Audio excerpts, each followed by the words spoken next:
வணக்கம். இன்னைக்கு எல்லாருக்குமே இருக்கிற மிகப்பெரிய பிரச்சனை என்ன அப்படின்னா, ஒரு சின்ன பிரச்சனையை ஊதி ஊதி பெருசாக்குறது தான். நல்லா பெருசாக்கி 4 பேரை கூப்பிட்டு பஞ்சாயத்து வச்சு, பிறகு வீட்டில் இருக்கவங்க கூட பூரா கோவமாகி சண்டை போட்டு, அதுக்கு பிறகு வாயை மூடிக்கிட்டு இருந்தா ஒரு பிரயோஜனமும் இல்லை. உங்களுக்கு கோபம் இருக்கிற மாதிரி தான் மற்றவங்களுக்கும் கோபம் இருக்கும். அதை விட்டுட்டு ஒரு பிரச்சனை ஆயிருச்சு, ஒருத்தவங்க உங்களை ஹர்ட் பண்ணிட்டாங்க, நீங்கள் செய்யாத ஒன்றை நீ தான் செஞ்ச அப்படின்னு உங்கள் மேலே பழி சொல்லிட்டாங்க அப்படின்னா, அந்த நேரத்தில் கொஞ்சம் நீங்கள் அமைதியாக இருந்து பாருங்கள்.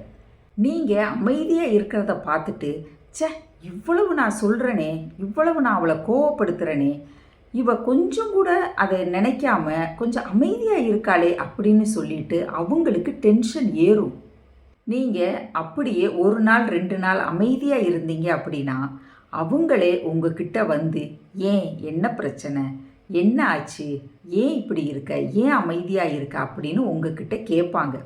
அந்த நேரத்தில் கூப்பிட்டு உட்கார வச்சு நீங்கள் உங்களோட பிரச்சனையை சொல்லுங்கள். நீங்கள் பேசுனது எனக்கு பிடிக்கல, நீங்கள் பேசுனது எனக்கு ரொம்ப ஹர்ட் ஆச்சு, அதனால் நீங்கள் அந்த மாதிரி பேசாதீங்க அப்படின்னு சொல்லுங்கள். புரிஞ்சுக்கிறவங்களா இருந்தாங்கன்னா அவங்க புரிஞ்சுக்கிடுவாங்க. புரிஞ்சிக்கவே இல்லை அப்படின்னா அவங்க என்றைக்குமே புரிஞ்சுக்கிட மாட்டாங்க.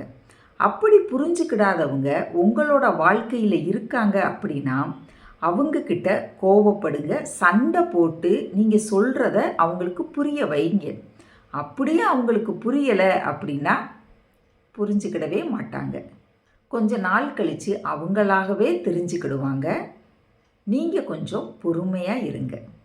நான் சொல்கிறது சரின்னு பட்டுச்சுன்னா ஒரு லைக் கொடுத்துருங்க. நன்றி.